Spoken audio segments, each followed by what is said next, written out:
नमस्कार सम्पूर्ण विद्यार्थी भाइ बहिनीहरूलाई नितन एजुकेशनल इन्स्टिट्युटको युट्युब च्यानलमा हजुरहरूले स्वागत छ। आज हामीहरू युनिट आउटपुट कस्टिङको एउटा 2083को ओल्ड इज गोल्डबाट प्रश्न नम्बर 1 सोल्भ गर्न गइरहेको छौँ। यहाँ दिएको छ हामीहरूको a company provide the following information. हामी एउटा कम्पनीले एउटा इन्फर्मेसन प्रोभाइड गरेको छ। रहेको छ हामीहरूको मेटेरियल पर्चेज दिएको छ, क्यारिज अन पर्चेज दिएको छ, material purchase, carriage on purchase, direct wages अनि यसका हामीहरू यता नम्बरहरू दिएको छ।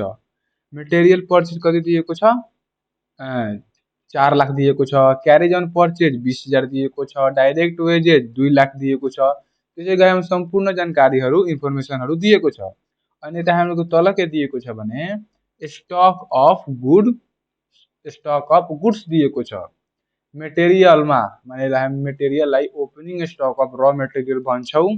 ओपनिङमा दिएको छ कति 40,000 र क्लोजिङमा दिएको छ 60,000। त्यसै गरी हामीहरू सेमी फिनिश्ड गुडलाई हामीहरू वर्क इन प्रोग्रेस पनि भन्छौँ। यसको ओपनिङमा दिएको छ 80,000 र क्लोजिङमा 20,000। त्यसै गरी फिनिश्ड गुड यसलाई हामीहरू opening stock of finished good र closing stock of finished good भन्छौँ। त्यसै हो, ओपनिङमा दिएको छ 1 लाख र क्लोजिङमा दिएको छ 70,000। अब यहाँ दिएको छ हामीहरूको profit policy 20% on cost. Profit policy 20% on cost. अनि रिक्वायर्डमा दिएको छ हामीहरूको कस्ट सिट। हामीलाई कस्ट सिट बनाउनु छ। अब हामीको एन्सर दिएको छ, म अगाडि नै तल लेखिदिएको छु एन्सरहरू। अब हामीहरू हिसाबतर्फ लागौँ। अब यसको फर्मेट कस्तो हुन्छ भने फर्मेट खासै गाह्रो छैन। यहाँ पार्टिकुलर एमाउन्ट मात्र पार्टिकुलर र एमाउन्ट दिएको छ। ओपनिङ स्टक अफ र मेटेरियल कति दिएको छ 40,000। अब हामीहरू स्टक अफ गुड्समा गएर हेर्छौँ। मेटेरियल दिएको छ ओपनिङ 40,000 र क्लोजिङ 60,000। त हामीले मेटेरियललाई ओपनिङ स्टक अफ र मेटेरियल पनि भन्छौँ। त कति दिएको छ यता 40,000 दिएको छ। अब ओपनिङ स्टक अफ र मेटेरियलमा हामीहरू एड के गर्ने मेटेरियल पर्चेज। अब यसमा मेटेरियल पर्चेज सम्बन्धी जस्तै मेटेरियल पर्चेज भयो, क्यारिज अन पर्चेज भयो, त्यसै गरी क्यारिज इनवार्ड भयो, यी सबै कुराहरू हामीहरू यसमा एड गर्छौँ। तब हेर्ने मेटेरियल पर्चेज र क्यारिज अन पर्चेज यहाँ प्रश्नमा दिएको छ। मेटेरियल पर्चेज 4 लाख दिएको छ, क्यारिज अन पर्चेज 20,000 दिएको छ। अब त्यो सम्बन्धी अब यसमा दिएको छैन, यो दुईटा कुरा मात्र दिएको छ। त्यसैले हामीहरू यहाँ के गर्ने, अब मेटेरियल पर्चेज 4 लाख भयो, क्यारिज अन पर्चेज 2 लाख भयो। अब के गर्ने, अब यो 40,000, 4 लाख र 20,000 जोडेपछि कति आयो हामीहरूको 4,60,000। अब यो सबै कुरा भयो। अब लेस के गर्ने क्लोजिङ स्टक अफ र मेटेरियल। मेटेरियल को यो ओपनिङ वाला एड गर्ने र क्लोजिङ वाला लेस गर्ने। सबैको ओपनिङ वाला एड र क्लोजिङ वाला लेस गर्ने। अब क्लोजिङ स्टक अफ र मेटेरियल कति दिएको छ यहाँ 60,000। यहाँ के भयो हामीहरूको 60,000। अब यो 4,60,000बाट 60,000 हामीहरू के गर्छौँ लेस गर्छौँ।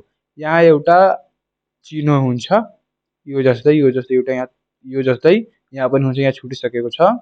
अब के गर्ने 4,60,000बाट 60,000 घटाउँदा कति आयो हामीहरूको 4 लाख आयो। यो के भयो हामीहरूको मेटेरियल कन्ज्युमर के भयो, मेटेरियल कन्ज्युमर कति आयो हामीहरूको 4 लाख आयो। अब मेटेरियल कन्ज्युमरमा हम के गर्ने, अब एड के गर्ने डाइरेक्ट वेजेज भयो, डाइरेक्ट सबै एड गर्ने। Direct wages, chargeable expenses add गर्ने, डाइरेक्ट वेजेज एड गर्ने, सबै डाइरेक्ट सम्बन्धी एड गर्ने यसमा मात्र। त हेर्नुस् के दिएको छ डाइरेक्ट वेजेज, चार्जेबल एक्सपेन्सेस यो कुरा दिएको छ। अनि हामीले तल अझै सबै लेखेको छु। हेर्नुस् के भयो डाइरेक्ट वेजेज 2 लाख र चार्जेबल एक्सपेन्सेस 80,000 भयो। अब हेर्नुस् तल के दिएको छ हामीहरूको यसमा कस्टम ड्युटी पनि यसमा एड हुन्छ। मेटेरियल कन्ज्युमरमा कस्टम ड्युटी पनि एड हुन्छ। कस्टम ड्युटी कति दिएको छ हामीहरूको 10,000। हेर्नुहोस् हामीले माथि प्रश्नमा कस्टम ड्युटी पनि दिएको छ। कस्टम ड्युटी कति दिएको छ 10,000। कस्टम ड्युटी 10,000 दिएको छ। अब हेर्ने के तल कस्टम ड्युटी के भयो 10,000 भयो। अब हामीहरू यसमा के गर्ने भने यो 4 lakh plus 2 lakh plus 80,000 plus 10,000 जोड्दा हामीहरू कति भयो 6,90,000 के भयो प्राइम कस्ट। अब यो सबै कुरा जोड्दा के आयो हामीहरूको प्राइम कस्ट 6,90,000 आयो। अब प्राइम कस्टमा हामीहरू फ्याक्ट्री ओभरहेड्स एड गर्ने। फ्याक्ट्री ओभरहेडमा त्यसमा डाइरेक्ट मटेरियल थियो, डाइरेक्ट वेजेस थियो। अब यसमा इनडाइरेक्ट फ्याक्ट्री सम्बन्धी खर्च लेख्ने यसमा मात्र फ्याक्ट्री ओभरहेडमा र इनडाइरेक्टहरू इनडाइरेक्ट मटेरियल, इनडाइरेक्ट वेजेस यो सबै कुराहरू यसमा लेख्ने र फ्याक्ट्री सम्बन्धी खर्चहरू पनि यसैमा लेख्ने। अब हेर्नुहोस् फ्याक्ट्री सम्बन्धी खर्चहरू माथि के दिएको छ भने फ्याक्ट्री सम्बन्धी खर्चहरू के दिएको छ हामीलाई फर्स्टमा रहेको छ हामीहरूको इनडाइरेक्ट मटेरियल पनि त्यसैमा हुन्छ 20,000। फ्याक्ट्री रेन्ट 40,000 भयो। अब फ्याक्ट्री मेसिनरी यो पनि त्यसैमा भयो 20,000। अब बाँकी छैन भने हामीहरू अब तल जाने। अब हेर्नुहोस् के दिएको छ हामीहरूले। अब यहाँ भयो हामीहरूको फ्याक्ट्री ओभरहेडमा material indirect material 20,000, factory rent 40,000 र फ्याक्ट्री मेसिनरी 20,000 भयो। अब हामीहरू अब यो सबै कुरा जोड्दा जस्तै 6,90,000 प्लस 20,000 प्लस 40,000 फेरि प्लस 20,000 जोड्दा 7,70,000 हामीहरूको आयो। अब यो भयो फ्याक्ट्री कस्ट इन्स्योर्ड 7,70,000 भयो। अब हामीहरू यसमा के गर्ने एड गर्ने opening stock of semi finished good र लेस गर्ने closing stock of semi finished good.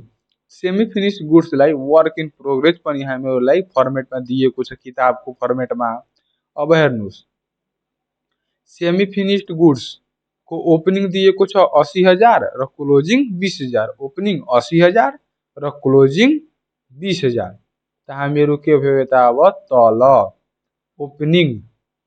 Opening कति दिएको छ 80,000 र क्लोजिङ 20,000। अब यहाँ एड दिएको छ ओपनिङमा र लेस दिएको छ क्लोजिङमा। ओपनिङ वाला एड गर्ने 7,70,000 मा 80,000 एड गर्ने र 20,000 यो माइनस गर्ने। तो अब हामीहरूको एन्सर आउँछ यसको 8,30,000 यानी कि हामीहरूको फ्याक्ट्री कस्ट 8,30,000 आयो। अब हामीहरू factory कस्टमा office and administrative overhead जोड दिने यानी कि अफिस सम्बन्धी खर्च अब यसमा लेख्ने। अफिस सम्बन्धी खर्च हामीहरू के हुन्छ भने माथि दिएको छ प्रश्नमा मतलब क्वेसनमा फर्स्टमा दिएको छ अफिस फर्निचर।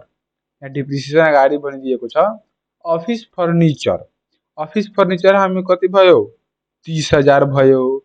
र यो लिगल फी र अडिट फी पनि फ्याक्ट्री सम्बन्धी नै खर्च हो यानी कि अफिस सम्बन्धी खर्च हो। यो कति दिएको छ एउटा 25,000 र एउटा 18,000 दिएको छ। अब हामीहरू तल यसलाई अब प्रश्नमा लाग्नु भने सोलुसनमा अफिस फर्निचर 30,000 थियो 30,000 भयो। यो लिगल फी 25,000 को 25,000 भयो अनि अडिट फी 18,000 को यो 18,000 भयो। अब यो 8,30,000 प्लस यो 30,000 प्लस 25,000 प्लस 18,000 जोड्दा कति आयो हामीहरूको 9,03,000। यो जोड्दाखेरि क्यालकुलेटरमा तपाईं सबै जोड्दै जानु होला।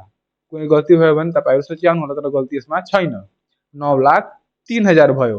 अब कस्ट अफ प्रोडक्सन कति आयो हामीहरूको 9,03,000 आयो। अब कस्ट अफ प्रोडक्सनमा हामीहरू एड गर्ने opening stock of finished good र लेस गर्ने closing stock of finished good. Less गर्ने। अब हामीहरूलाई स्टक अफ गुड्समा यो सबै कुराहरू दिएको हुन्छ क्लोजिङ र ओपनिङ वाला। हेर्नुहोस्, फिनिश्ड गुड मतलब यसमा opening stock of finished good बुझ्ने र closing stock of finished good बुझ्ने।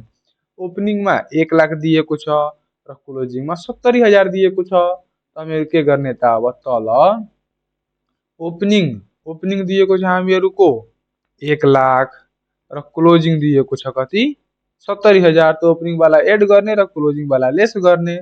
9,03,000 मा 1 लाख एड गरिदिने र 70,000 माइनस गरिदिने। तब यो गर्दा हामीहरूको एन्सर आउँछ 9,33,000, यानी कि कस्ट अफ गुड सोल्ड 9,33,000 भयो।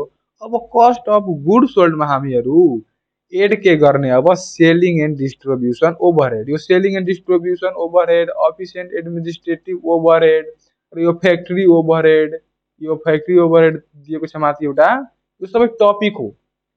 के हो? सबै टपिक हो। Factory overhead, office and administrative overhead, selling and distribution overhead. अब selling and distribution over selling सम्बन्धी खर्च लेख्ने।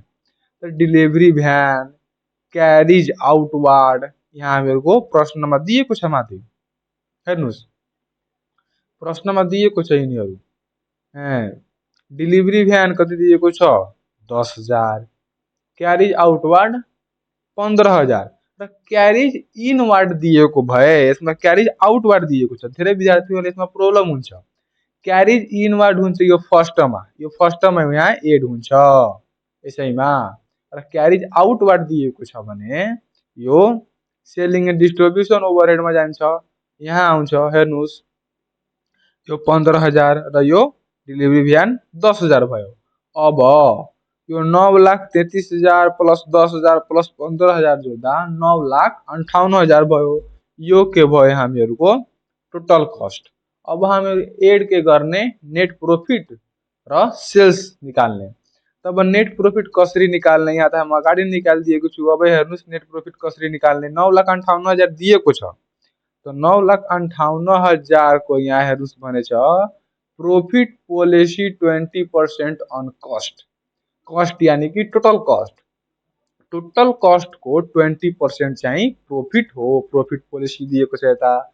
अब हेर्नुहोस्, अब 9,58,000 को 20% हुन्छ हामीहरूको, 9,58,000 को 1,91,600 यो नेट प्रॉफिट भयो। अब सेल्स कसरी निकाल्ने? सेल्स निकाल्ने एउटा सजिलो तरिका छ। यो टोटल कस्ट र नेट प्रॉफिटलाई जोडिदियो भने हामीहरूको सेल्स निस्किन्छ।